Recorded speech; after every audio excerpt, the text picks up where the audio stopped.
everybody's great until you get to the center court. Yeah. And then we'll see who has it up here. It's all up here. Up here in the mind. That's the whole thing.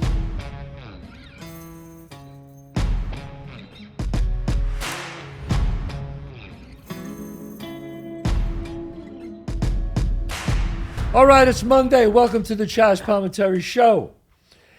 We have always great guests on. We have actors, Academy Award winners, nominees, Tony nominees, SAG nominees, Emmy nominees. We have Tony Awards. We have great singers, songwriters, rock stars. We have everybody on this show. And we have neighborhood guys, too. I'm the only one who goes from like 3-time Academy Award winners to neighborhood street guys. Don't forget, folks, if you want to see my original Broadway show that started on Broadway, and I still do the tour all over the country.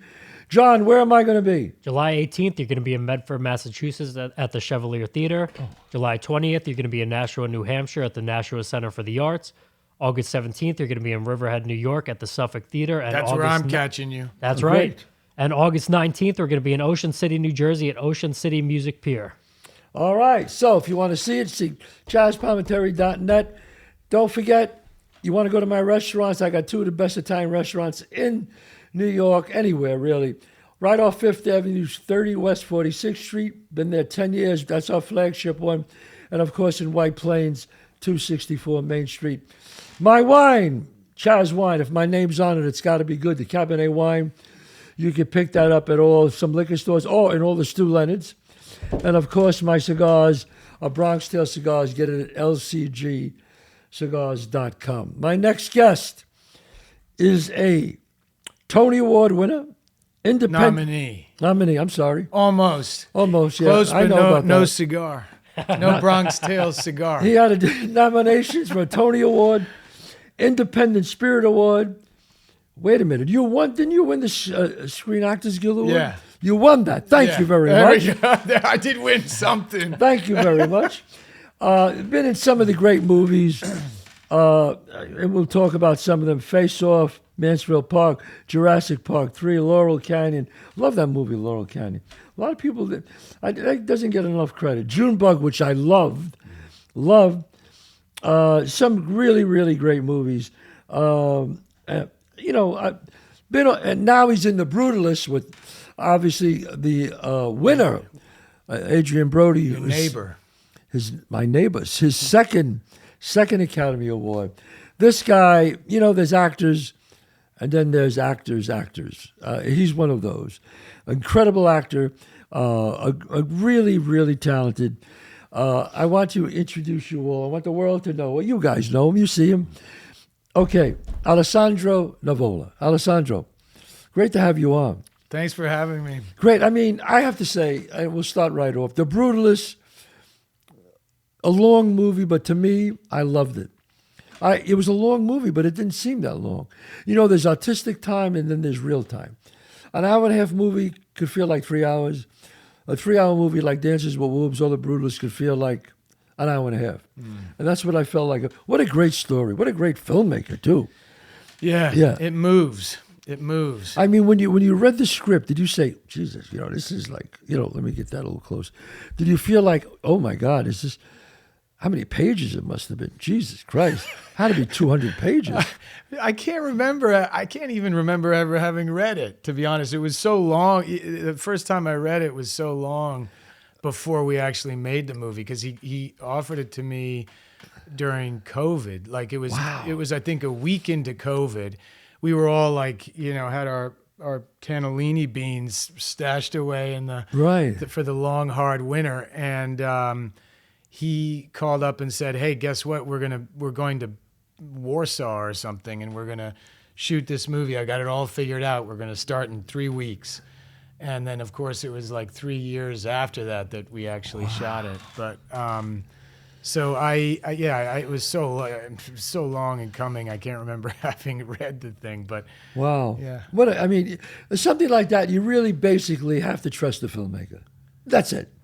I mean, you can read the script, you can go, man, it's really long, and I don't know, but the filmmaker, he knows what he's doing. I'm going to take a shot with him. Yeah, I'd seen his two previous Right. movies, and the first one in particular is really amazing, called The Childhood of a Leader. And it's about like a young kid, and it's imagining what it would be like, what a young kid's life and adolescence would be, who later becomes a kind of dictator, you know, despot. And I've it's never a seen that, yeah. fascinating movie. It's beautifully shot. It has its Right. own weird, particular rhythms and stuff. And just watching it, you could tell that he was a filmmaker. And his name, it escapes me. The director. Brady Corbet. Yeah, and I could see when he was talking about his work, he just was like, I make movies that I want to make, and I don't give a shit about anything else. Yeah. Makes money, great. Don't make money, I don't give a shit. Yeah, he makes movies the hard way, which allows him to have total freedom and to not have to, answer To anybody. Yeah. Well, so Alessandro, when somebody's been on the show the first time, I always ask them these certain questions. You grew up where? Well, that's a hard question for me to answer, actually, because I moved around so much as a kid that I really don't have a place that I call home. Really? But, I was born in Boston. I lived there till I was about 4. Then I lived up in Vermont for, kindergarten, first grade, second grade, third grade. Then I lived down in Washington, D.C. for a year. Then I moved back to Vermont for 2 years, to Burlington, then North Shore of Massachusetts and Beverly. Then I was in boarding school.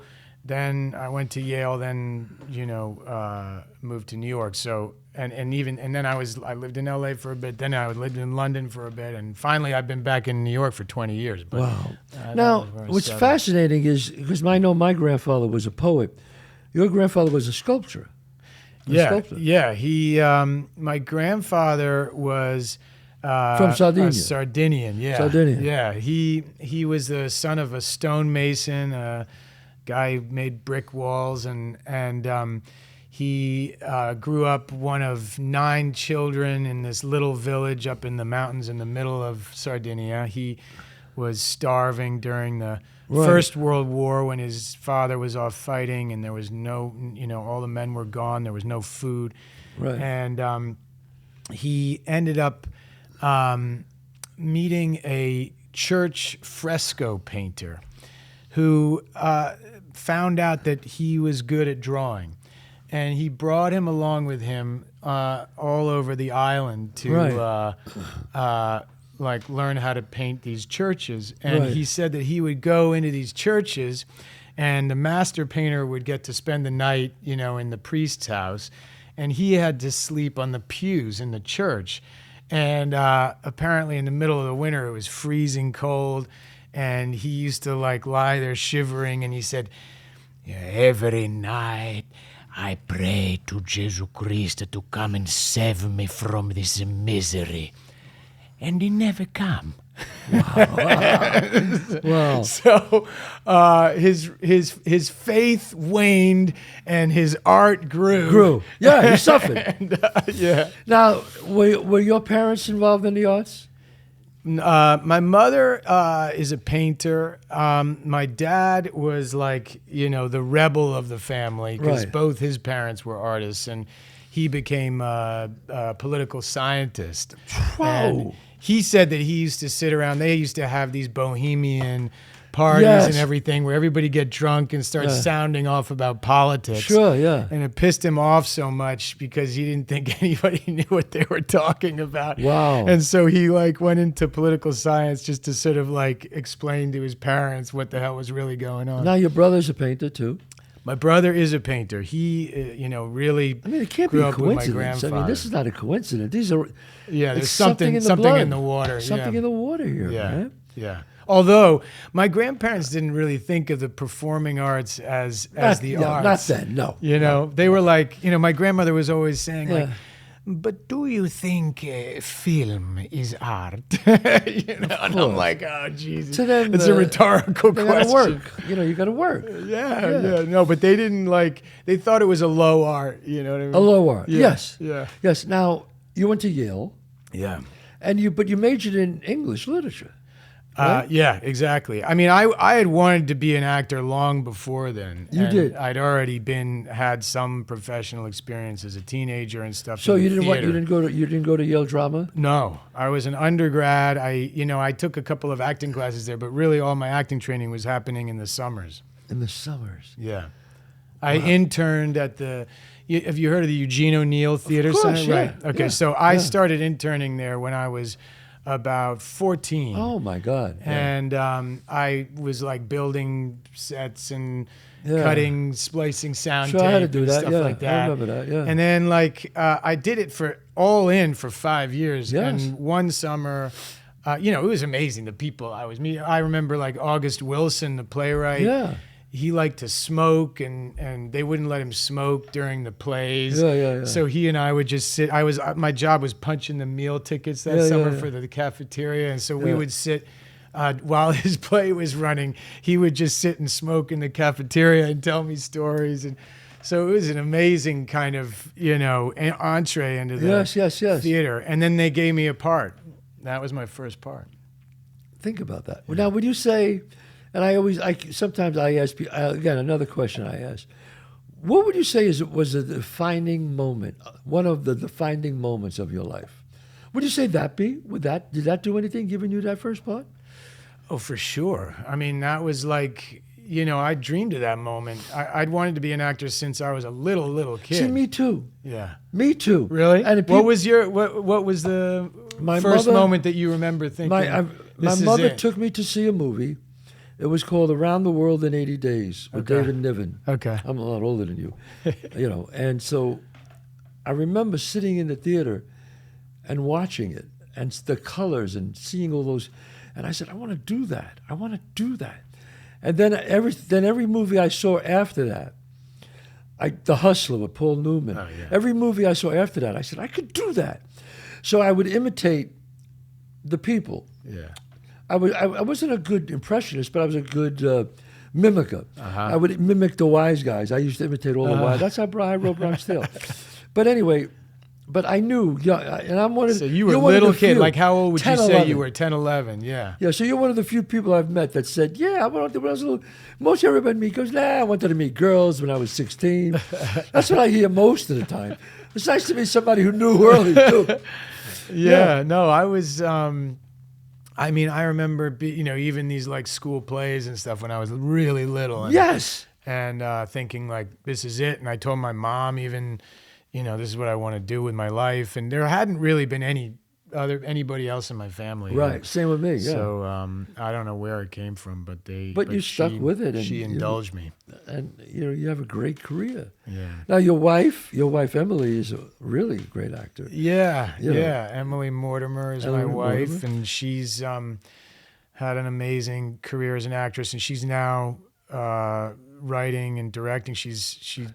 She's written something that she's making with A24 this summer about her own life, a year that she spent living in Moscow when she was 17. She's right. She wrote it and she wants to Yeah. be in it too. No, she's not in it. It's about her when she was like 17 years She's old. directing it. So she's got That's to find somebody to play her. Are you in it? Are you in it? She going to give you a nice part? No, there's only two main roles, and it's this girl who's like 17, and then this Russian guy Right. who she fell in love with when she was a teenager, who's like this sort of drunk Russian poet named Dennis.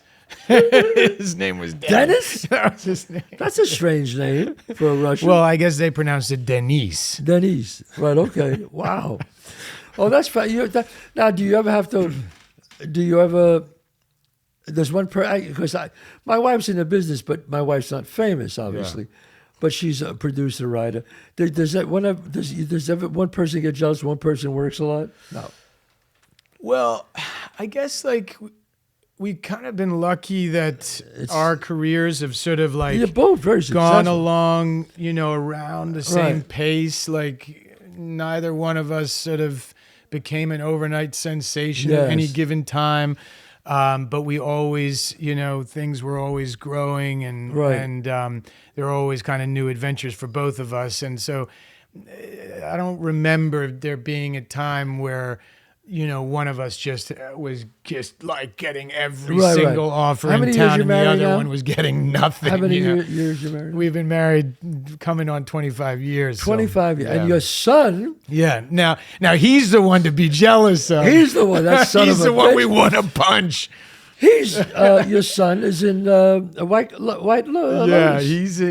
he plays the youngest son, Lachlan. He's in terrific. White Lotus, yeah. And he's done so well, and people really like flipped Was that out over one of him. his first auditions? The kid's only 21 years old, but in a very short time, he's worked with like 5 of the best directors. Jesus, What happened was, he and my daughter May she still goes to school at St. Anne's in Brooklyn. Yes. My son has long since graduated. She's only 15. Right. And the director, Noah Baumbach, also went there when he was young. Is May an actress too? Well, so what I'm going to tell you is you can decide for yourself. But Right.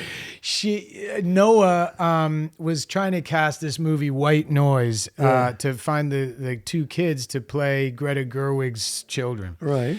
And he went to the school because it was his alma mater, and he said, "Hey, who do you got?" And they proposed a bunch of kids, and so he auditioned a bunch of kids from the school, and he cast both of my 2 kids playing brother and sister, Greta Gerwig and Adam Driver's children in White Noise.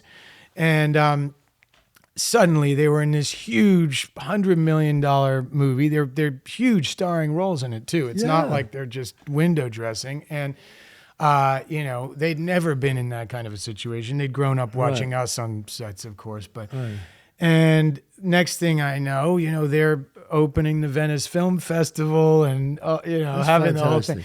So after that was over, she went back to school because we were like, no mas, you know what I mean? Yes. You're Back to too young. school. She was only 12. No, I agree. And we didn't want like I child totally agree with that. star thing Yes. situation. It would I don't know. Can I swear on this? No, show? you can swear because they need one. It would fuck her up. And totally fuck her up. And so we said no more. And so she went back to school, but he had already graduated at that point, and it was kind of Go up for to it. him what he was going to do. Go and for it, yeah. then he started getting cast in other things, and he was cast in Bradley Cooper's movie Maestro, playing Bradley's son in it. It was a small part, but he was in it. And then he was in that Perfect Couple series for Netflix. Great movies. Yeah. I mean, we're not talking about like bullshit movies. No. These are directors: Noah Baumbach, Bradley great Cooper, movies, Suzanne Bier. And so this came at the end of a string of things that was kind of building up to your it. bloodline is very good. Like you're like Secretariat. I take all the credit. You should take all the credit. I mean, of all you've done how many movies now? 40, 50? I can't count it. Whatever. Is there anyone that you're very proud of? That for yourself that you're really any one of the movies that you've done that you really just go like I don't watch any of my own movies. I'm with you. I don't watch I'm with them. you. I more often than not there's some I've never seen. Never. I have 7 movies that I've done. I never saw them. Are you serious? 7 Yeah. people say That to makes me, total sense. but you I get understand. so depressed when people I watch say, it.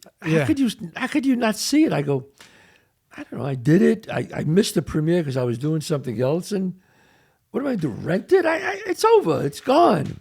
And also either I watch it and I think, oh, I sucked in that, or I watch it and I think I was great in that, and the movie sucked. Yes. it never aligns. No benefit. It comes doesn't out of it. align. Right. Yeah. So I just, I'm totally with you. I really haven't. I've maybe more than 7. Yeah, there's about I've 7 watched that I a never lot saw. of them. A lot of times, if I'm sitting there while watching something, or I'm watching football or something, and all of a sudden I go through the channels and I see myself, boom, right there, and I go, I change the channel immediately. It's like I don't. Sound of the voice. I just don't want to see it. Yeah. The only time I can look at myself if I wrote it and I'm directing it, then I have to look at it. Other than that, I don't. The great Jimmy Stewart, never saw one of his movies. Wow, is that true? Jim, yes. He didn't watch any of them? That's what he said now. I don't know if he's bullshitting me, but That's amazing. that's But what he said. but I understand. I really And do. you know what? If I could not see 7, I could say, yeah, maybe you just don't want to know, because you start looking up there. Gee, my eyes. Why am I? Fuck, man. Why am I squinting? Because I've done that. I go, oh fuck, I'm taking too many breaths. Why am I doing that? Oh fuck, man. So I just No, I mean, look, you know, a lot of the great performers are, hate watching themselves. Apparently Fred Astaire was just like disgusted by his own dancing, and he was such a perfectionist that he would like do it over and over again, and yeah. over and over again. You know? wow. So it's not, you're not alone. I'm not alone in feeling that way. But yeah, I definitely agree. But with you. I'm going to ask you a tough one right now. Uh-oh. I'd be really surprised if your answer is that you don't do it. I'd be surprised. I'm going to shake your head if you don't. Do you read your reviews? Okay, I used to read them all because not because I wanted to know what they said, but because I hated the idea that somebody else knew something about it that I didn't. Because I felt like it was going to make every interaction painful. Like I'd be looking at them trying to like figure out if they knew that I was panned or that they loved me. Right. And either way, like if I didn't know, so I was like, I just want to know. And then I can, and so I used to read everything. And then, as time More went film by, or television? More film or stage? I mean, both. Okay. Yeah. But I don't read anything. So yeah, I got to a point where I really made myself sick. Like, Don't read it. Like I actually I started getting like, obsessive, That's what compulsive. it does. And the good reviews, I the couldn't good do it reviews are worse. Yeah. They're worse than the bad reviews, and people don't get that. And it was really De Niro who many, many years ago, because I read all the reviews from Bronx Tale. It was my first movie that I wrote and starred in, So I was like, I was reading, and everyone was like, my mother wrote it. Yeah. It was like that great. Yeah. And then I remember Bob saying that it's better not to read them, because you can't get great reviews like this all the time, because it's not going to happen. Yeah. It's just not going to happen. Yeah. And I really worked on it, and then I was in therapy at the time, which I still am. And I go, and it freed me. Now I don't give a fuck. Yeah. It's an amazing thing. I'm exactly 20 years older than you. It's a funny thing when you hit 70, you just say, I don't give a fuck anymore what anybody thinks about me. Yeah, I don't care. That's an enviable. There's a peace to it. Yeah. I started feeling this way when I was about 65. I said, I get it now. When my father and my grandfather used to go, what are you going to do? Oh, you give a fuck about what they say. And I used to go, why can't I get like that? Yeah. And then I finally did, and it's like Instagram and all this other stuff. You like me, great. You don't like me, I don't care. Yeah. Because, I got into the Stoics, and I read a lot of stuff, which we talked about it, you and I. And Marcus Aurelius says, it doesn't matter. What matters is right now. How could I be better today, at this moment? Other than that, it doesn't matter. In 30 years from now, it matters how old you are. 30 years, I hope I ever get another 30 years, is that it's not going to matter what this person said. And the Stoics were so smart. If you think about it, Alessandro, that your great-grandfather was, do you know about your great-great-grandfather? You don't know anything about him. I don't know. One day, Marcus Aurelius says, you will be, and I will be, a great-great-grandfather. Who's going to give a fuck that they said they didn't like me in this play? Who is going to care? So to me, there's a peace. Yeah. There's a peace. I go, thank you, God. And I tell my kids, and I try to instill this value in my children. And I could see that you have that it doesn't matter. If somebody doesn't like you on Instagram, or they think you're not pretty enough, or my daughter or my son or handsome enough, or it doesn't matter. Yeah. And the internet has made it worse. Oh yeah. No, I mean, because the internet amplifies tiny niche opinions. So you could have just a few people who think something, and it seems like it's the whole world knows it. Like the world knows it. And I wrote this line in Bronx Tale. I said, nobody cares. Nobody cares. It's the truth. Yeah. We think they care about us. They don't care. They see a performance. They like to perform. Oh, I love you. But that's it. Yeah. Now they move on to their own life. Yeah. So don't let. I tell my this kids. is sage advice right here. I agree with you. No, I mean, definitely. I think the review thing is a black hole. It's a black hole, and it'll really. I will not up. read them. Yeah. In fact, I've been on a plane where I turned the New York Times and I saw my picture there. Never forget it. And I saw the review and I went, and I turned the page. And I just said, "Fuck it." Yeah. The thing you got to be careful is your relatives. They go, what he said about you. And there's no escape. There's no and you're escape. like, please don't tell me. Somebody's gonna. No, but it's really good. I go, no, I really don't want to hear it now.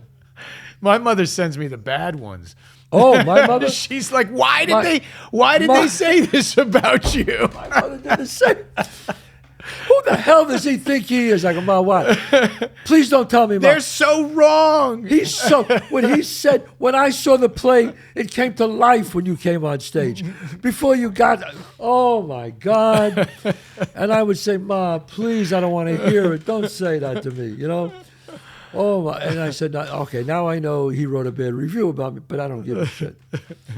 But yes, I mean, and I think being an actor like we both are, and our wives are in the business, and your wife is a famous actor, is that you have to have confidence in yourself. You have to have a thick skin, right?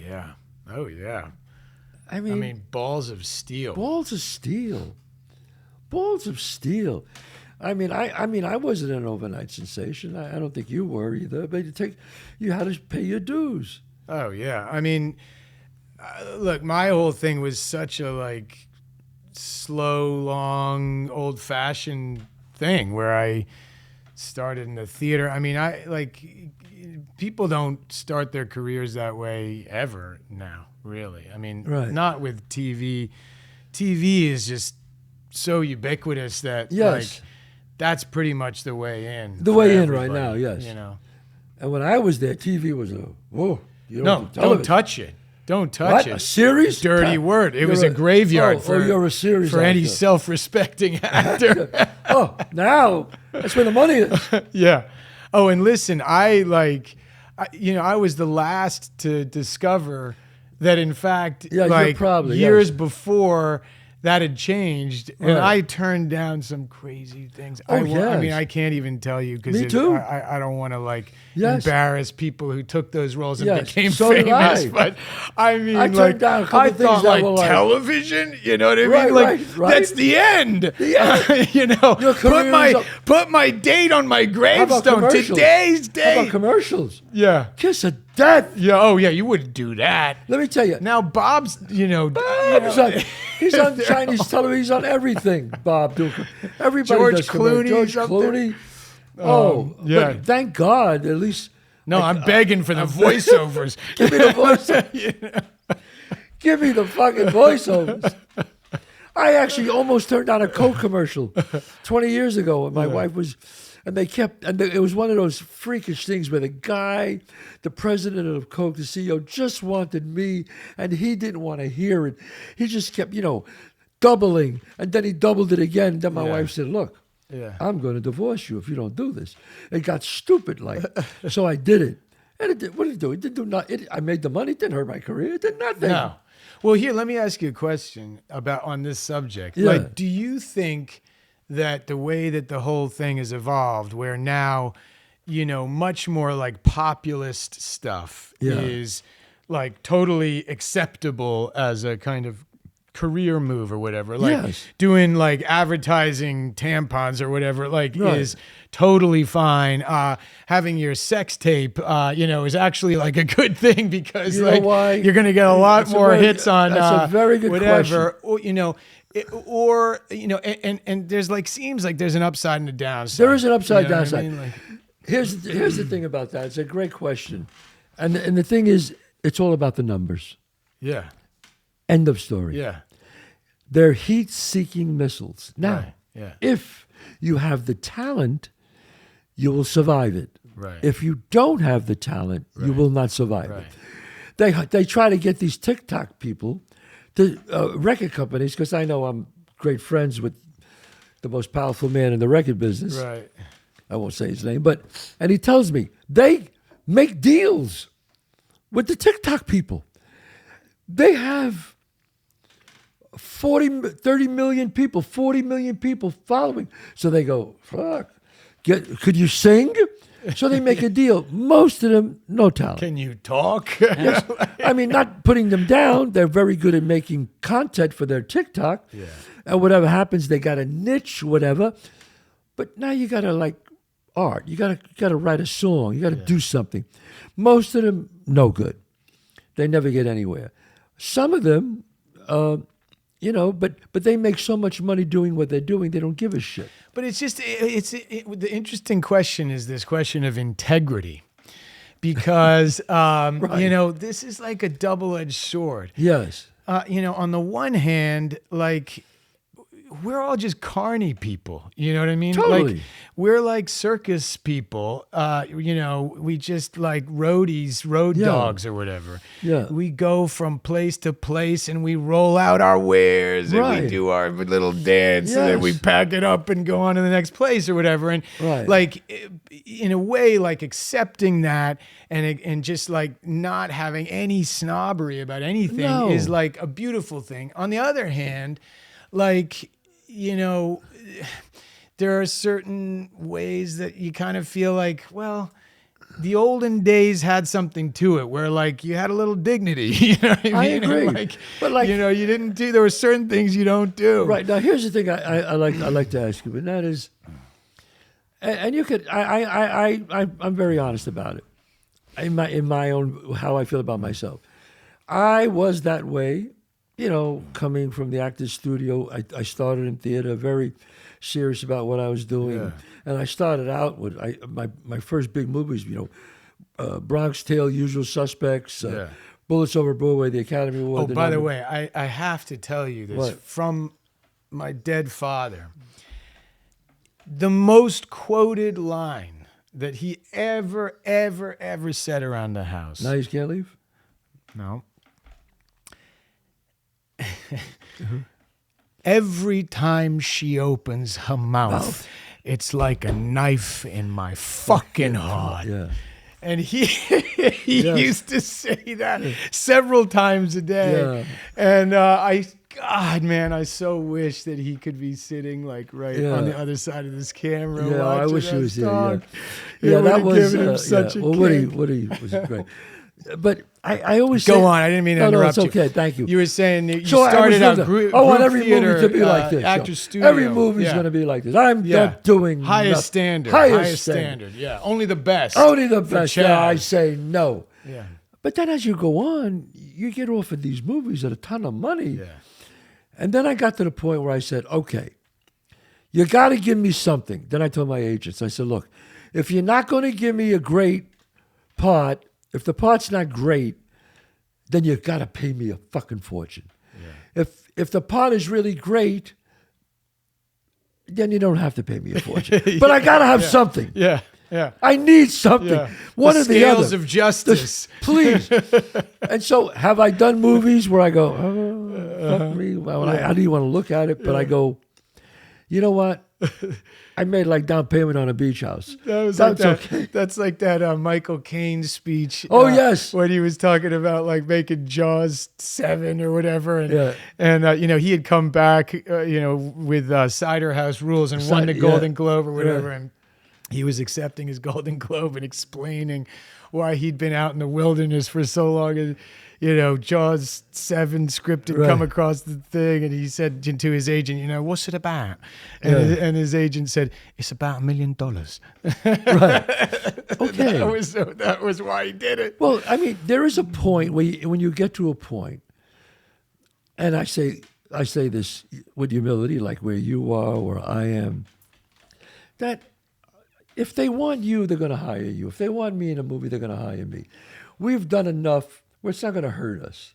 It's really not. And I believe that if you're in a movie that doesn't come out great, they know us enough where it's not going to hurt us. Yeah. I But mean, early on, it can be. If you're in 3 or 4 bad movies early on, yes, then they go, look, listen, George Clooney was box office, he was pilot poison. 13 pilots. Everyone never went. Is that right? 13 poison. Nobody ever said, oh my God, he's poison. Don't put him in your pilot. I mean, look at George now. So you never know. Yeah. But you do have to be careful when you're starting out, you know. But to me, I go, well, this was the down payment on a beach house, and that was this. And that was about $1 million. Yeah, I mean, you say to yourself, $1 million. I don't come from money. I don't think you do either. $1 million? Wait a minute. You're going to pay me $1 million for 6 weeks' work?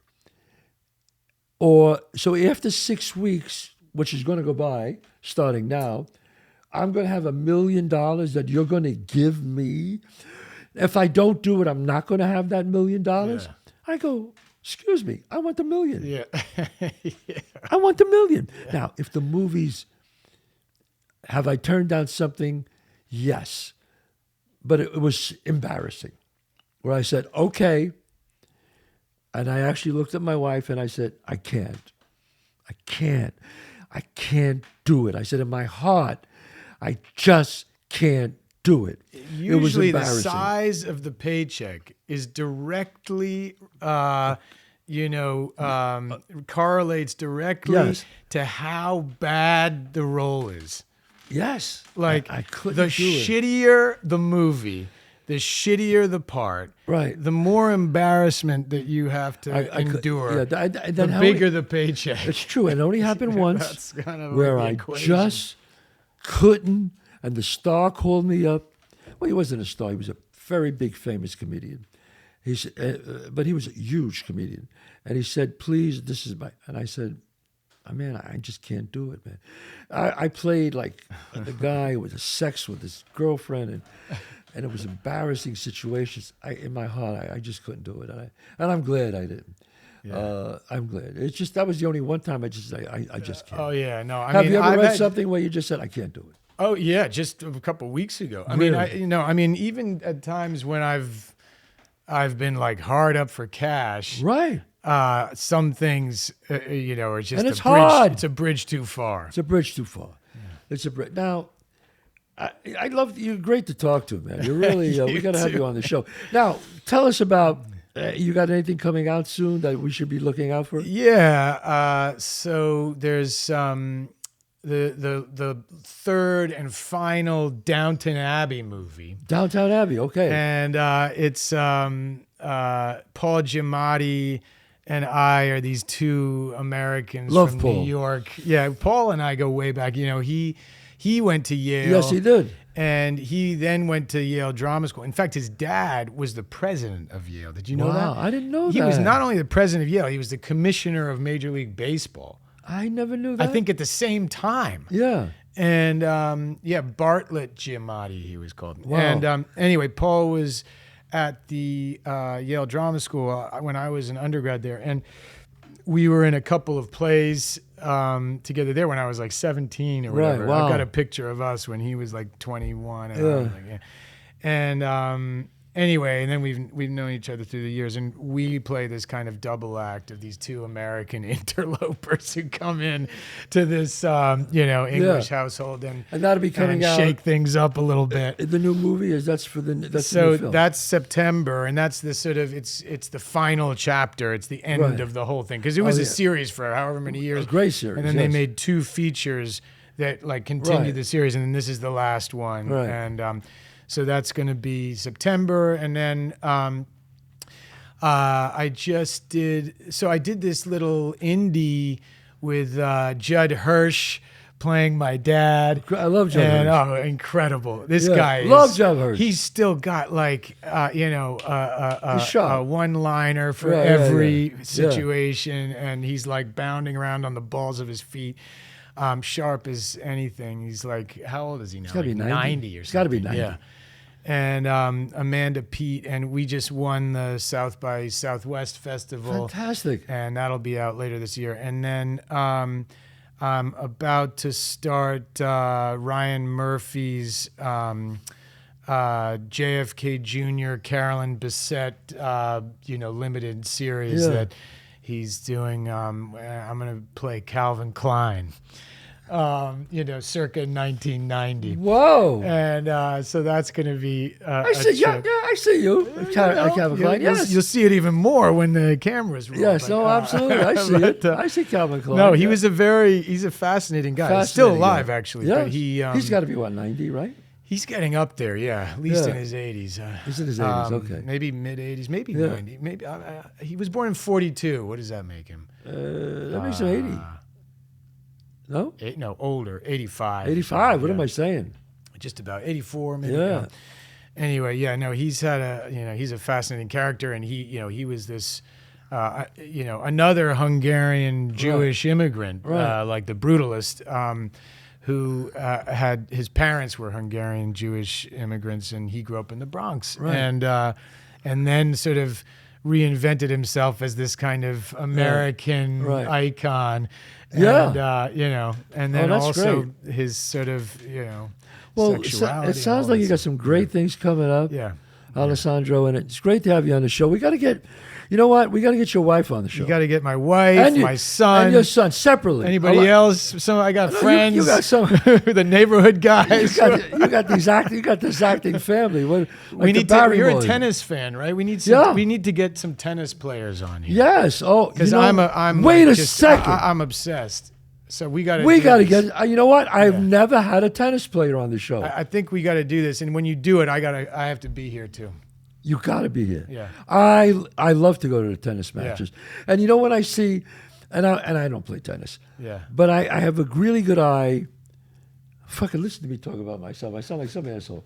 I know I have a thing of, just about sports because I grew up with sports. I boxed for years. My son, but I just could tell when somebody's going to lose, and when I just saw the match, I just went to see the match when the Italian girl. Paulini was going for she was playing this German girl. I forgot her name. I'm not good with her that name. would have been. It was a German. I mean, she looked like Not Sabalenka. Sabalenka's I think it was. Belarusian. she had her. Yeah. It was 1-1. Yeah. She had break point, and it was a chippy. All she had to do was, and she missed it. Yeah. And I looked at that, and I turned to my wife. I said, "It's over. You gave that woman there, who's a beast, light." Yeah. And as soon as that happened, she broke her, Yeah. she beat her, and she beat her again. And I saw it in her eyes. I saw it. Oh, it seems like a gentleman's sport. It's a gladiator. Gladiator. And I remember talking to It's just Federer, like- Roger Federer, who I don't know. Yeah. But I remember just having a conversation with him. And he said, everybody's great until you get to the center court. Yeah. And then we'll see who has it up here. It's all up here. Up here in the mind. That's the whole thing. That's what he said. I'll never forget when he said that to me, I saw it, I went, she's done. She lost. Because she had it. She could have won 2-1 on her. Yeah. She lost. Yeah. But hey, man. Did you ever read this book? Have you ever heard this book, The Inner Game of Tennis? No. You got to read this book because it's all this sort of, sports psychology, but it's Love also that. the whole thing. Yeah. And I was assigned that book in one of my first acting classes when I Really? was a little kid. Yeah. And it's like, whatever, Zen in the Art of Archery, Yeah, or it's all right. the same stuff. But Right. but The Inner Game of Tennis by Timothy Galway. I gotta read was it. like my Bible as an actor for like performance psychology. Wow. It's all the same It's stuff. all, yeah. I remember because McEnroe I met a bunch of times. Yeah, me and too. I know him, and I like him a lot. Yeah. His brother's a pal of mine, Yeah, Patrick. and he was one of the greatest tennis players in the world for years. Yeah. For years. I mean, and I asked him about how is the game different. He goes, it's totally different now. It's, you know, they were great in that time. These guys are great now in this time. And he tried to explain it to me, which it's fascinating. But it's all here. Yeah, it is. What only separates 1, 2, 3 is here. It's the That's there's certain points are more important than others, and it's Right. all about what happens in your brain on those points. I'll never forget when Federer said that to me. He goes, match point, center court. We'll see who has it up here. I'll never forget that. Yeah. Hey, Alessandro, pleasure. you're a gentleman. You too. An actor's actor. One of the great actors today, Alessandro Nivola. And we're going to have you back on. Let's do it. We're going to have your wife back. We're going to have your wife on. We're going to have your son on, who's in White Lotus. White Lotus. White Lotus. Yep.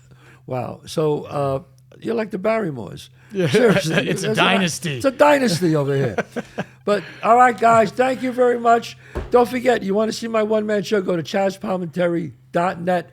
Go to my restaurants. You say you saw the show, you get a free, incredible dessert from scratch. Or all see right? it in Riverhead with me. See you in Riverhead. Come to Riverhead. You're going to come. God bless you. See you next week.